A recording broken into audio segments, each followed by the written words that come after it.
All right, so there's a few things we're going to discuss. Number one is the point of free will. Okay, I'm going to read the essay together with you, and we're going to analyze what the point of free will is and how that helps us in our conversation of why it seems that good things happen to bad people, why bad things happen to good people. It's something that we have struggled with forever. It's always a question. You know, you speak to people who have family that was destroyed in the Holocaust. That's the first challenge they'll ask you. Oh, you're always talking about how God is good and how the whole creation of the world was the manifestation of the goodness of God. But what about all the awful things that go on in the world? And it's a very, very difficult question. There's no easy black and white answer. All we can offer is some perspectives that our sages of old, whom we respect so much for their wisdom, what they have to offer to give us a perspective to answer this very difficult question.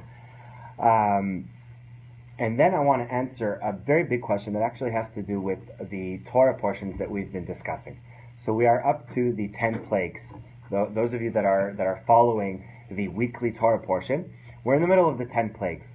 And what's so interesting is that every single time Pharaoh has a valid reason to let the Jewish people go, we are reminded again and again that God hardened Pharaoh's heart. What does it mean that God hardened Pharaoh's heart? He was about to say, let them go. He was about to give in and recognize the all-powerfulness of Hashem, of God.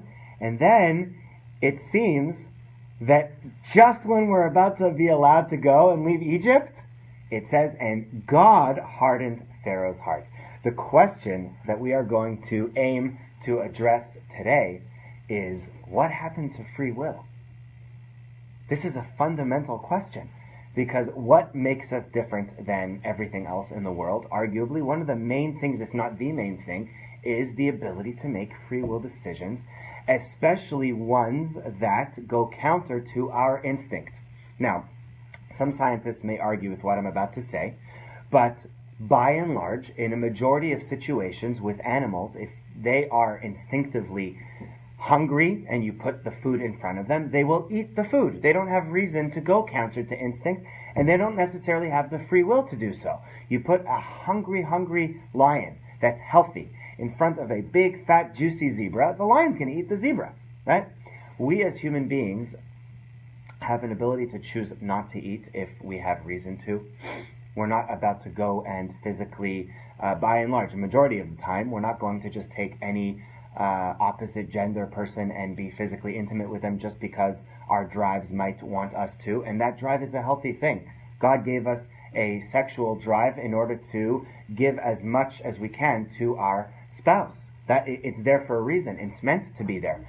But at the same time, right, we are able to take our free will and say, just because my physicality wants to be intimate with whoever, whenever, I'm not going to do that. Just because I want to eat, I'm not necessarily going to do that. It's not good for me, or it's not kosher, or it's a Yom Kippur, it's a Tisha B'Av. I'm not allowed to eat, and therefore I won't.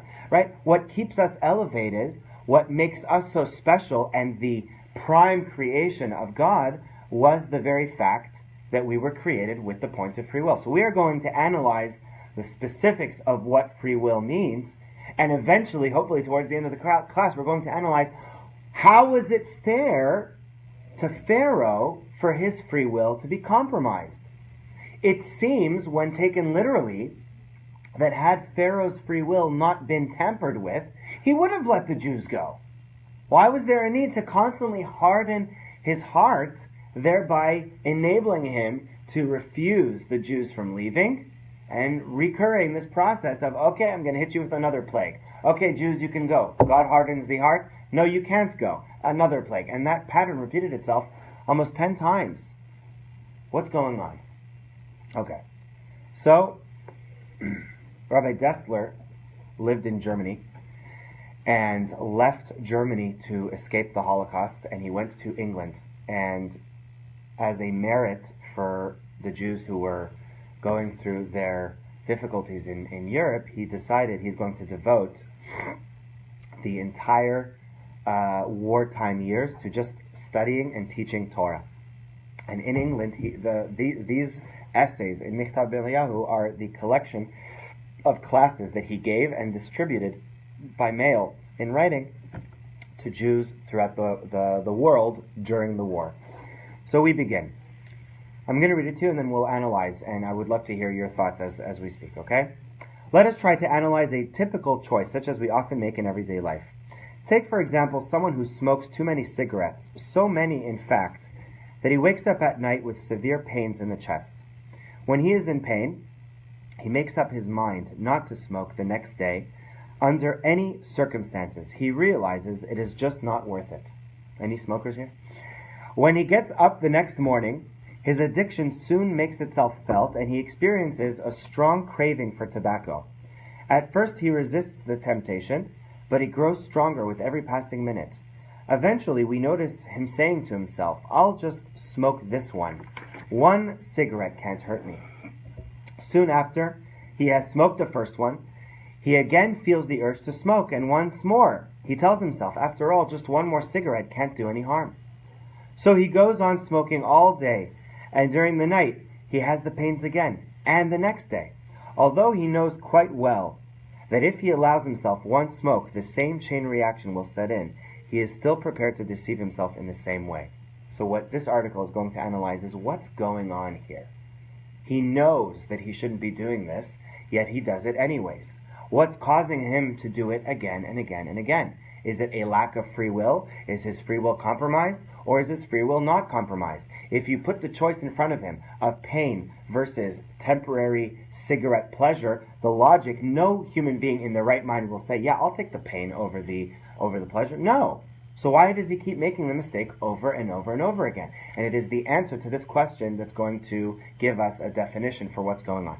Now, if he were faced merely with the stark alternatives, to smoke and have the pain, or not to smoke and not have the pain, there can be little doubt which he would choose. The will not to suffer the pain would easily overcome the will to smoke. How does the weaker will prevail? Simply by means of the subterfuge we noted above. We are entitled to ask, what causes the person to adopt the fallacious, is that how you pronounce it? Fallacious, thank you. Fallacious argument, one cigarette can't hurt, and ignore the correct one. One will lead to another, which he knows as well as anyone else to be correct. Can it be the will to smoke itself taking over the reasoning process? But surely the will to smoke is less strong than the will not to have the pain. Agreed? This must be so, as we saw above, for if not, why the self-deception? He could just smoke in the full knowledge that it is going to hurt later on. So, we are led to the conclusion that there must be something else, other than the two contending wills, that determines his choice. This something else is none other than the person himself. He is the one who is capable of deflecting his mind from the truth, even though that truth is perfectly clear to him. What that means is that your free will is never compromised. You're using the same free will that you could be using to choose not to smoke the cigarette. You're using that same free will to tell you, don't think about the equation of what I'm giving up because of this fleeting pleasure. You're choosing to avoid that fight. He is the one who decides to adopt the fallacious argument in order to cover up his deviation from the truth. There are two competing wills in his mind, and he deliberately decides to ignore the claims of one and the true argument it advances, and to adopt the other together with its fallacious argument. He likes this word, fallacious. What induces him to do this? Not the competing wills, but the freely choosing person himself. He could say to himself, look here, what's the point of pretending? Pretense is not reality, and if I go that way, I will end up with severe pains in the night. If he does this, he will refrain from smoking. So he has no one to blame but himself. And this, by the way, is why I'm sure Rabbi Wolbe has gone through Mesilat Yesharim with you. And the Mesilat Yesharim says that one of the main defenses we have against our evil inclination is what's called cheshbon hanefesh, self-introspection. What is self-introspection? It's really this. Self-introspection means that you need to get in the fight. If you don't get in the fight, then you are, whether you realize it or not, willfully making a free will decision to let the physical comfort decide and outweigh the greater spiritual pleasure. So self-introspection is really the Mesilat Yesharim's way, Rabbi Moshe Chaim Lutzado's way of telling you, don't let this wave slide. You need to be in this game. You need to be making free will decisions to go counter to what your evil inclination is wanting you to do. Otherwise, you're losing. Okay, the essence of Bechira. For the future of this essay, anytime you'll hear the word Bechira, just think that means free will. Bechira is the Hebrew word for choice or free will. Okay? How foolish is this okay, this system right now? I'm going to explain more, but is that okay that I'm reading from this? Okay. How foolish are those who think that the weaker will by and of itself that the weaker will by all of itself causes the person to adopt the fallacy, knowing very well that it is a fallacy. They fail to explain why the stronger will does not induce the person to adopt the true argument, which he is well aware of. The fact is that a human being can grasp hold of the truth, in which case the weaker will departs with all its illusory arguments. The only way we stand any chance in any fight that we have in our spirituality in life is to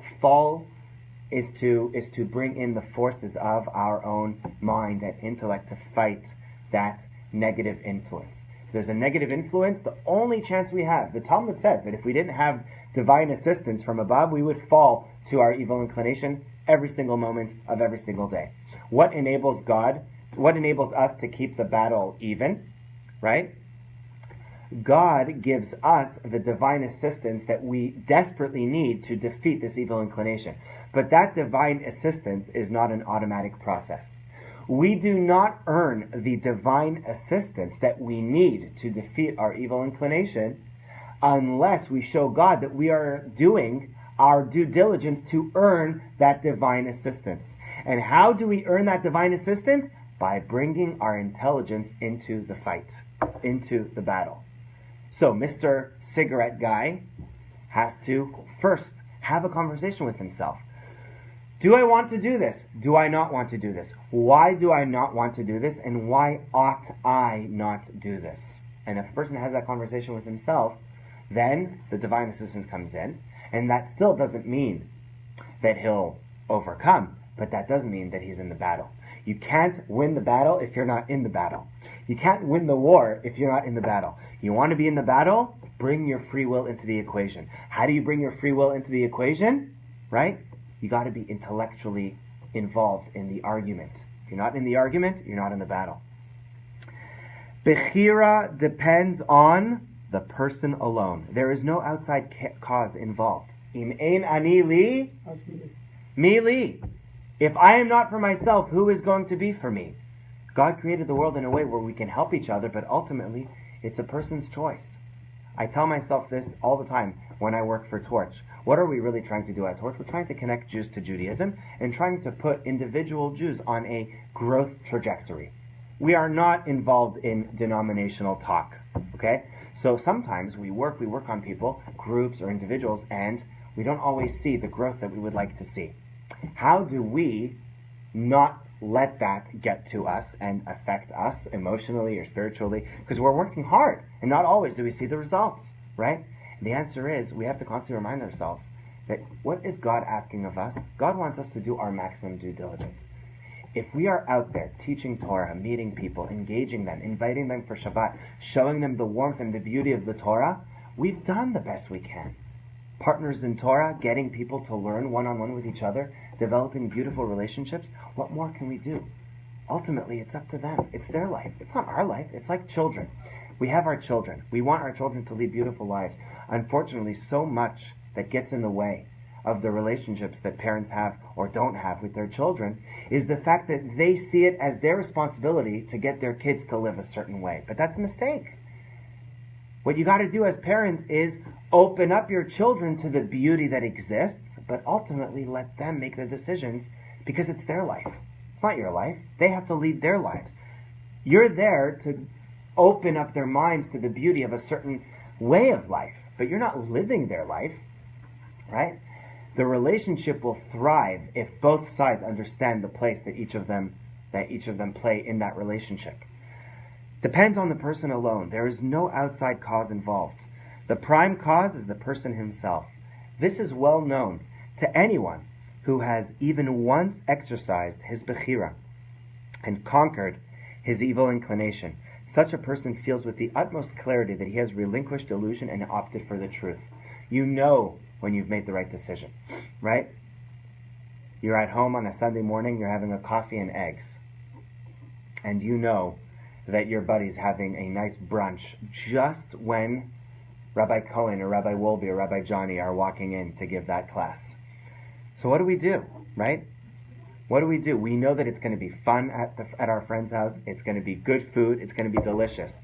Something deep down is nudging at us, but are you going to grow in that process?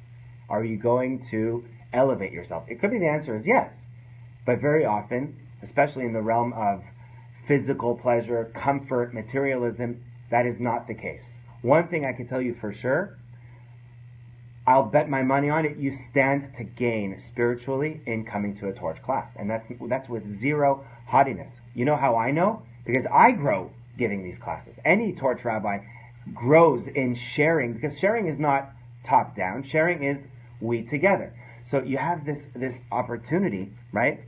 When you do choose to take that decision and to come to a class and elevate yourself, you know in the moment that you've opted for truth.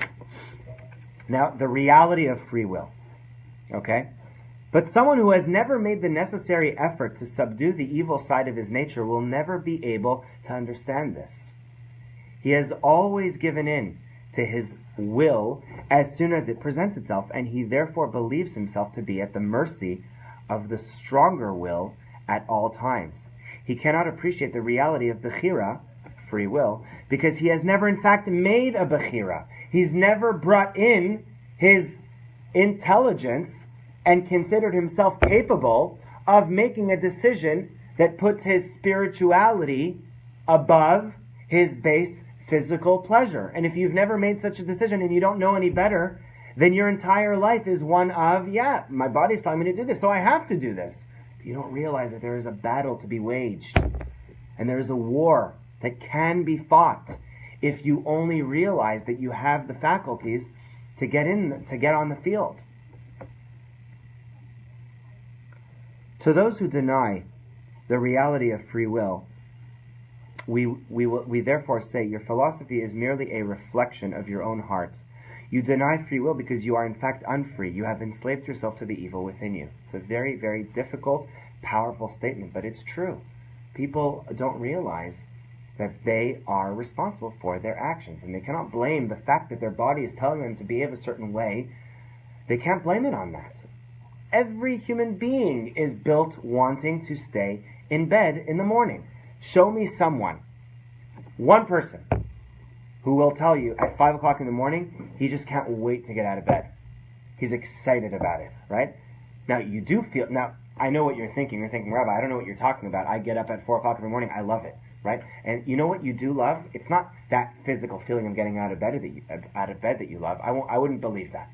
What I do believe you love is the healthy routine. You love the feeling of productivity that you feel at around 7 a.m. after spending 3 hours of either studying or working out at the gym, right? You're starting your day on an amazing foot. But you don't feel that way at 4 o'clock when you're having that battle of getting out of that comfort. You're warm. It's cold outside. Your body wants you to stay in bed. You think anybody has that easy? No one has that easy. What separates the two is that someone who's getting up early has acknowledged that it's a battle, and he has acknowledged that he has the ability to make the decision to get out of bed. Someone who's staying in bed is not acknowledging that there is a fight to be had. To him, it's not even a question. I don't have work today. It's Sunday. My bed is comfortable. It's cold outside. There's nothing calling for me. Right? All of those can be fought. Those are all battles that can be fought. Right? It's cold outside. Okay, but it's warm inside. That's number one. You're tired. You'll be tired at 9 also. You could say, if you're in a comfortable bed, and you're under those covers, you could stay. There's always room to stay more in bed, right? You don't have work today? I beg to differ. Work is not only paying the bills. Work is not just your office. Work is character development. You know that in the Torah, there is a time for everything? When I get up in the morning, if I'm not in Houston, if I'm on a vacation somewhere, or wherever I am, I have an app in my phone that lets me know by which time I need to be praying the Shema, by which time I need to be praying Shachrit, the morning prayers. God instituted into our day a system of time where we ought to be praying certain things by a certain time, right? So you have to be up by a certain time, right? Recognizing truth. To sum up, the essence of good bechira is to recognize the unique and indivisible nature of truth, and this, in effect, is to recognize the Creator. The essence of a bad bechira is to accept falsehood as reality, and this, in effect, is to deny the oneness of God and to accept the falsehood of a duality of powers in the universe. In other words, God wants me to do this, but my body's telling me otherwise, and therefore I'm going to wait. The rabbis said, the Yetzer Hara is like an alien god in the human heart, and whoever listens to his Yetzer is like an idolater. The rabbis even call Adam a heretic for listening to the wiles of the serpent, although he sinned with the best of intentions. Okay, so now we get to the most important part. Okay? Just a few pages, okay? Bear with me. And he gives a really good analogy. When two armies are locked in battle, fighting takes place only at the battlefront. Territory behind the lines of one army is under that army's control, and little or no resistance need be expected there. You have a front line. Behind that line, it's a safe zone. A similar situation prevails in respect of territory behind the lines of the other army. If one side gains a victory at the front and pushes the enemy back, the position of the battlefront will have changed. In fact, therefore, fighting takes place only at one location, though potentially the line could be drawn anywhere in the territories of the two contending countries. Okay, we all know what this is referring to.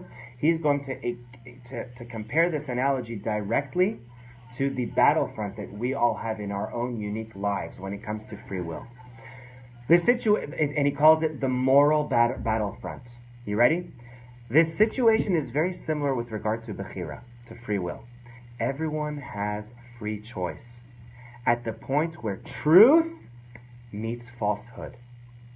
In other words, bechira takes place at that point where the truth, as the person sees it, confronts the illusion produced in him by the power of falsehood.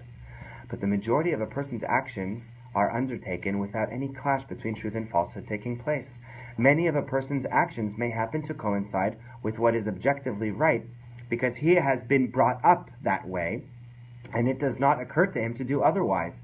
And many bad and false decisions may be taken simply because the person does not realize that they are bad. In such cases, no valid bechira or choice has been made. Free will is exercised, and a valid bechira made only on the borderline between the forces of good and the forces of evil within that person. This is extremely important because all of us are different. We have been brought up differently. What is considered acceptable in one society or in one family is very different to what is accepted and the norm in another family. And therefore, what that means to say is that the battlefront for each and every one of us is very, very different and is varying. But as he just finished telling us, that battlefront is only a reality for that individual if he acknowledges the difference between truth and evil. What's my truth? What's my evil? For example, many Jews are prone to speak evil of others, thus transgressing the prohibition against lashon hara, without even realizing that it is a grave sin. Yet these same people would not dream of transgressing the laws of Shabbat. Their Yetzer Hara, their evil inclination, does not even tempt them to do this, or to miss prayers, or not to don tzitzit or tefillin, because they have been brought up to do these things without question. There is thus no bechira involved in any of these cases.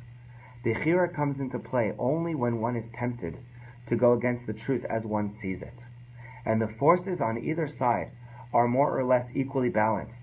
The point at which this equilibrium is reached obviously varies with the individual and depends on many factors such as heredity, environment, education, but there is no human being who does not have a Bechira point somewhere along this scale. So I want to speak out a little bit over here. I want you to imagine, okay, that this book, this line here, is any human being's point of free will. So this is his life. His life is this line here. And let's say he was born, his point of free will is down here. All right? Let's say this is person A. Person B has a different line where his point is higher than this guy's line, than this guy's point. What does that mean? Imagine someone who's born to a broken family, no money, parents abusive. He grows up in the slums, thievery, all everything you can name, all you can name, right? And he's walking across the street, and there's some really, really old lady crossing the street with her purse, and there's a $100 bill in the bag that's right outside the bag. It's barely in there. Meaning, it's very, very easy for this individual to grab that $100 bill if he wants to, right? So, compare that to someone that grew up in a normal home, with a normal upbringing, with a very decent materialism, in a nice, comfortable society, in a nice home. He was brought up with manners, good friends, and he's walking down the street, and he crosses such an old lady who does not see him, who also has $100 slipping out of her bag. So what Rabbi Dessler would be suggesting, based on this essay of Bechira, is that you cannot compare the battlefront that person A, who grew up in the slums, has with the battlefront of Mr. Not clergy, what's the word? Clerk? What's the terminology for someone who's upper class? There's a... nobility. For nobility, someone who grows up in nobility. I would argue to say, based on Rabbi Dessler, that this point of free will, meaning this battlefront, is above person A. What do I mean by above? It's beyond him. He doesn't have the faculties to choose to not take that $100 bill. That doesn't mean that he's right for taking it. It just means he's not in that battle zone, right? He hasn't yet made enough free will decisions to lift that point of free will to where this is a valid battle. He's been busy killing and doing all sorts of bad things his entire life. He's not right for doing so, but to take a $100 bill that's his for the taking? Again, we're never calling it okay to steal. That's not the point of this essay. The point of this essay is to show you how there are different levels of free will. The noble person, it's completely wrong for him to take such a $100 bill. It's below his point of free will. He struggles with different things. He struggles with speaking honorably to his colleague because he feels that, let's say, I am worthy, you ought to speak to me a certain way. I can speak condescendingly to you, maybe. I've just made that up. But for such a person, that's his point of free will, right? Why am I telling you this? Because that, first of all, is a very empowering thought. When you think about the fact that in society, so much of what society decides to be success is comparative in nature. How much money are you making? What's your job? Where do you live? Which neighborhood do you live in? Right? There's an intrinsic problem with that because that's attributing value to something that is based on circumstance that has nothing to do with your intrinsic worth. But according to the power of free will, we are attributing everything to God, our circumstance, the family that we were born into, the neighborhood that we live in. Even though later on in life we make the decision of where we live in, you don't really make that decision until until much later on in life, where you're born, what kind of family you're in, the friends that you have in school, right? Only God can take those into account. But then you make free will decisions. And Rabbi Dessler is saying, you know how you get judged after 120 years in this world? How much did you make free will decisions? How frequently did you make free will decisions to increase your points of free will such that what used to be a challenge to you is no longer a challenge? What that means is that if Mr. A, who grew up in the slums, fights himself to not take that $100 bill, and fights himself many, many, many times to up his level so that it is no longer a challenge for him, I would venture to say that such a person is on a much higher level, at least in the eyes of God, than someone born to nobility that lives his life in stagnation and does not propel himself forward and up his own point of free will. And what that means is, it's an extremely inspirational thought, is that we have no business comparing ourselves to anyone else in life, because everyone else has different circumstances, has different situations. We have our own life, and we have our own point of free will, and we have our own decisions to make in terms of how we use our koach habechira, our power of free will, to make ourselves better. Unfortunately, the inverse is true when it comes to making bad decisions. The Torah tells us that if a person sins enough, he can train himself to subconsciously consider his sins to be permissible in nature. A person sins often enough, he just convinces himself, this is okay, this is fine. And what is he in fact doing? He's moving his point lower and lower along the bar until he's in the negatives. You're in the negatives, right? Then you're heading to Gehinnom. That's what you're going to learn with Rabbi Cohen. Tanya. I had to fit some Tanya in there. Here's the Tanya. I was wondering where that was. Right, because that's the nature of the Tanya. Rabbi Cohen was supposed to be giving the class, but he's in Mexico for a kashrut operation, so I was filling in for him. So I figured I'd just throw in some Tanya in there, is that when your negative deeds outweigh your positive deeds, you are in the realm of Ra. You're in the realm of bad. Okay? How do we incorporate... Any questions so far? Yes. I was going to say, when I work with somebody, for example, and they come from, what shall we say, a disastrous childhood with the negatives, and they make that decision first to be the only one in the family goes to college, and we have that, and they decide to do something very noble, like we got $100 bill alone, they get a lot of compliments, and we can use that to give them energy to go to a higher rung on the ladder. I was thinking of an example while you were talking. A few years ago, I was in Three Brothers Bakery. Everybody loves Three Brothers. Yeah. And I don't remember very much, except there was a lady in front of me who could be anybody's grandmother. Wow. And all I remember about her is she had this little purse. And it's the old-fashioned purse. We open this up to 87 compartments. You know how they're like a coin purse, and there's another one, another one, another one. Anybody remember those little purses? You don't even see them anymore. Anyhow, she orders like a half a loaf of bread and 2 bagels and just little minor things. And she realizes she didn't have enough money for these few little things, and she's going to give back 1 bagel. She said, I thought I had some money in there. That's where she was. And have all these people standing around there looking impatient because she's still going through looking for more money. And I couldn't understand that. It bothered me. So I bent down on the floor. I said, excuse me, but you're spilling your money all over the place. And I pretended I was getting something off the floor, and I gave her some cash. Wow. And I said, now you got to be careful what you're doing. She said, I knew I had money in here someplace. Wow. And she went and bought this stuff and didn't have to give back 2 bagels.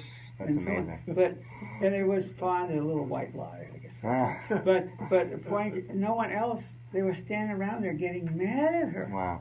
She could be anybody's mom or grandma. Yeah. Look That's like amazing. from the old country, every bit of 5 feet tall and healed. That's amazing. Okay, but I'm just saying, I couldn't understand that. Yeah. There was anybody in that bakery that couldn't give her $5, It's crazy. Okay, So that's an amazing thing you do. But I'm just saying, it bothered me to know when they were getting mad at her. Right. For not having enough money. Yeah. Obviously, he's not living on fortune. Yeah. So I want to use the concept that we've described now to help explain why bad things do not in fact really happen to good people, and why good things seem to happen to bad people. The definition of good and bad is relative. If you're looking at it from a human lens, then sure, it seems that bad things constantly happen to good people, good things happen to bad people. But that's all based on your own definition of what you've decided is good and bad.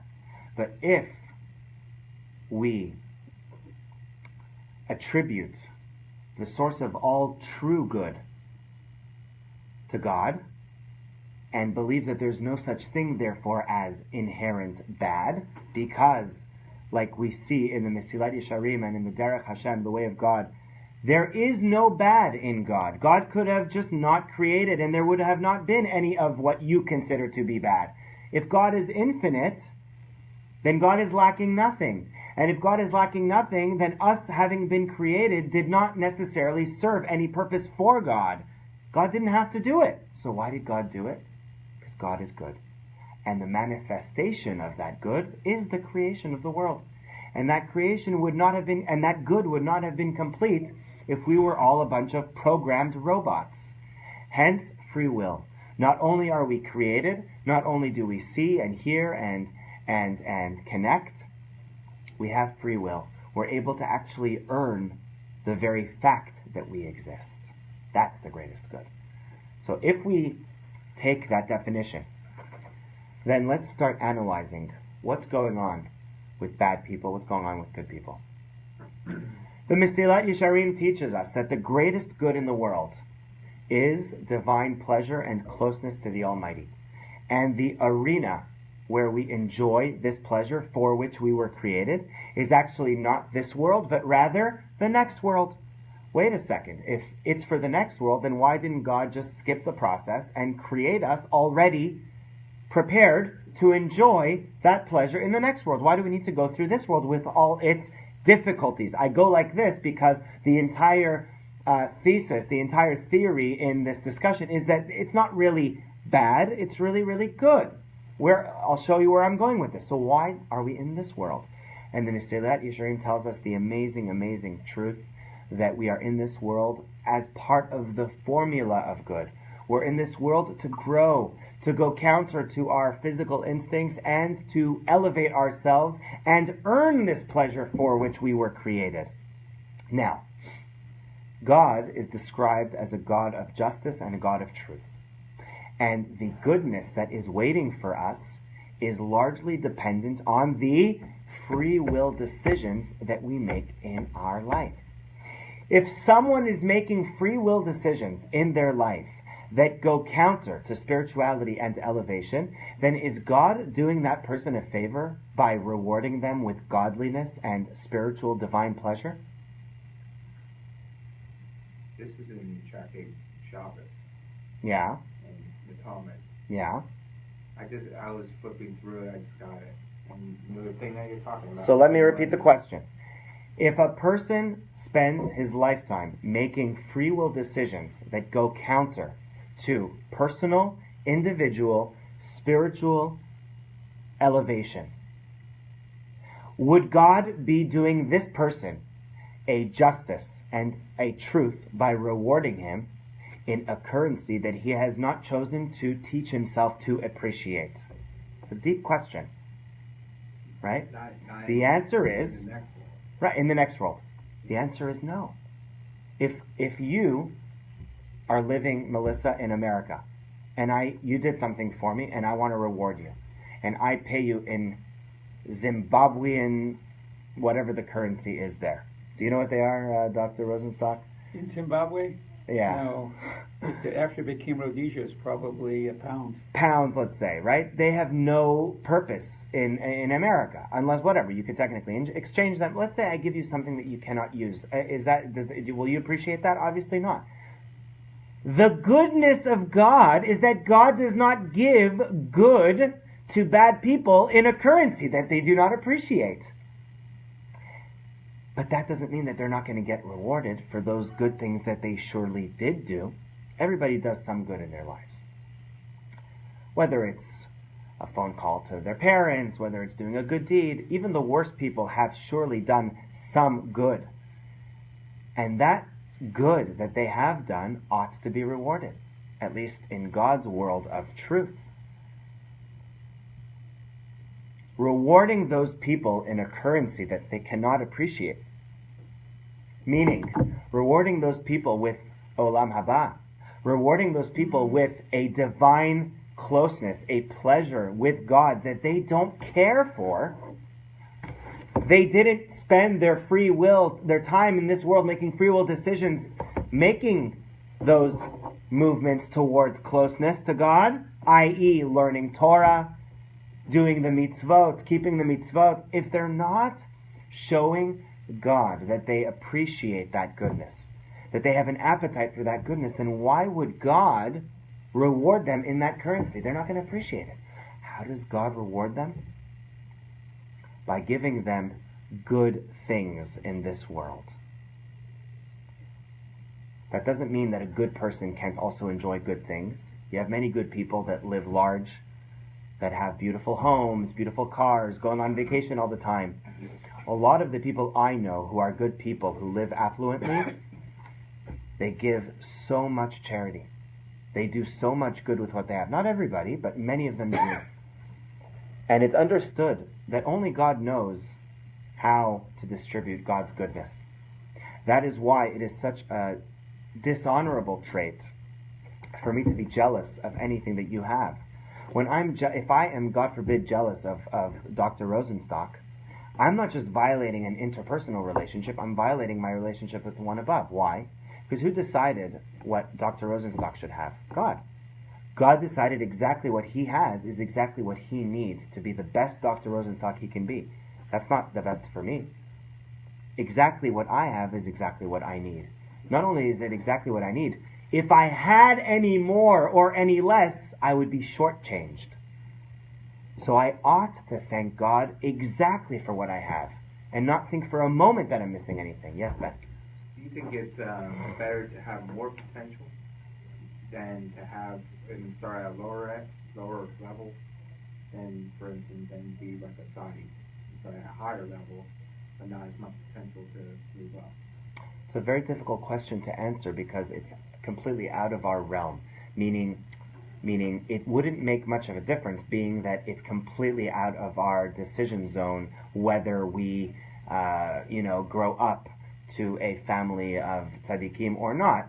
I would say, it's really a function of, now that you are who you are, do the best you can to lift your point of free will. What I can tell you, and I don't know if this will answer your question, is that I definitely would believe that someone who is born totally at the bottom, that makes serious headway in life, and they elevate themselves to tremendous greatness, even if at the end of their lives they are significantly lower in stature, in Torah knowledge, in greatness than a tzaddik who has not done that much budging in his life, I would put all my money that person A, who's made the headway, will be viewed in a much more positive lens.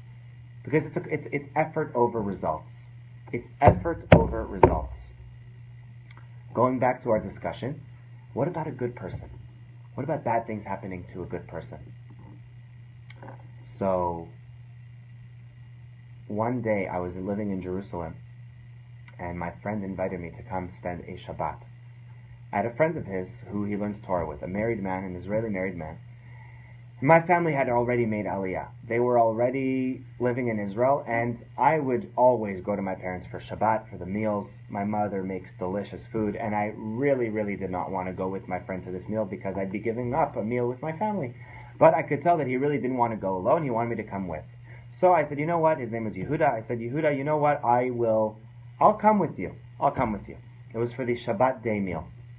Sure enough, my fears were validated, and I show up into the apartment, and would you believe me if I tell you that the apartment was smaller than this room? The entire apartment that we had this meal, the entire apartment, not just the living room, the apartment was smaller than this room. Like 10 kids, and they're all running around, and there's barely any food on the table. And before the meal, I'm like, oh my God, Yehuda, what did you do to me? Get me out of here. Let me just go back to my parents' home. They have a nice home. There's plenty of food. Would you believe me if I told you that I've never had a more spiritual, beautiful Shabbat meal in my entire life? This couple was a God-fearing couple. There was love permeating the air. The children at this home were not fighting for the Game Boy. They weren't fighting for food. They were fighting for who is going to get the chance to give their spot to the guest. Who's going to give their spot for me to sit in, right? And I was like watching this, I'm like, wow, this family is being raised on such elevated standards. Look at these values. They have so much. And I came into this apartment thinking they have so little. You see, much and little is all relative. When you experience such a thing and you see the joy, there's no depression going on in that family. There's no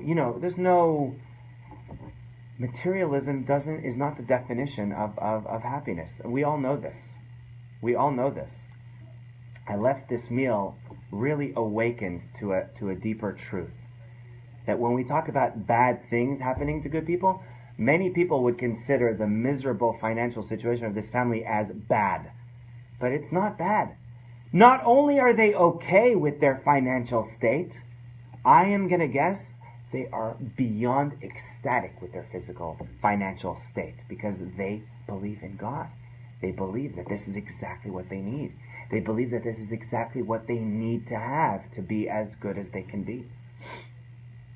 I want to finish this class by answering the questions we had with Pharaoh. How was Pharaoh given free will if God hardened his heart? It's not fair. Everybody has free will. Why was Pharaoh cheated of free will?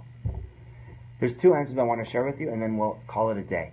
Answer number one is, free will is limited.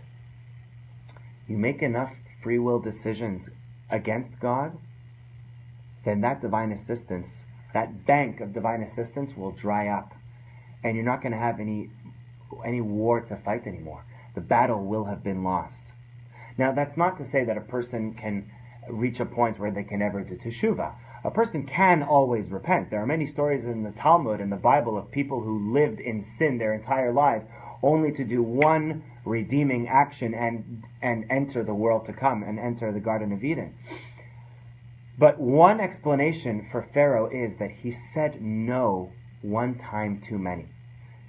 Moses is giving you the chance to redeem yourself, and you're saying no, and you're saying no again, and you're saying no again. Your free will, my friend, is depleted. And therefore, God hardening your heart is simply a matter of the equation of free will. You have free will so long as you're in the game. But if you take yourself out of the game, your free will's gone. God is going to harden your heart, and you're going to have to suffer. That's answer number one. Answer number two is, which is totally different than answer number one, is that it is because God wanted Pharaoh to have free will that God needed to harden his heart. Why? Because Pharaoh was being faced with supernatural challenge. And we know that in life there is a power of balance, right? There's good and evil, etc. With Pharaoh, he was being faced with supernatural plagues, blood, frogs, lice, hail, etc. No normal human being with normal free will can withstand that kind of supernatural activity. So the answer is that for Pharaoh to have the faculties to still make a conscious decision to let the Jews go and not be overpowered by the supernatural plagues, God had to harden his heart. Because if God would not harden his heart, then Pharaoh letting the Jews go would not be as a result of his own free will. It would be outside the realm of free will. It would be God forcing his hand. And God does not want to force anyone's hand. God wants every single person, even the wicked Pharaoh, even the evil Pharaoh, to have a free will decision to make. And that's why God hardens Pharaoh's heart. May we all take this opportunity to take a step back in our own lives and ask ourselves, are we making the correct free will decisions in life? Are we acknowledging that there is a battle in the first place and living our lives for the sake of growth and taking ourselves one step closer and closer to our Creator. And if we do make those constant introspections, what's called cheshbon nefesh, you can be absolutely certain that you'll see tremendous changes in your life. You'll see the happiness come forth. You'll see elevation. People will regard you differently. You'll see incredible things, right? My blessing to all of you is we all take these lessons and use them and use them to propel ourselves forward to many great things. Thank you all for joining us live as well, everybody, and have a wonderful week. Thank you.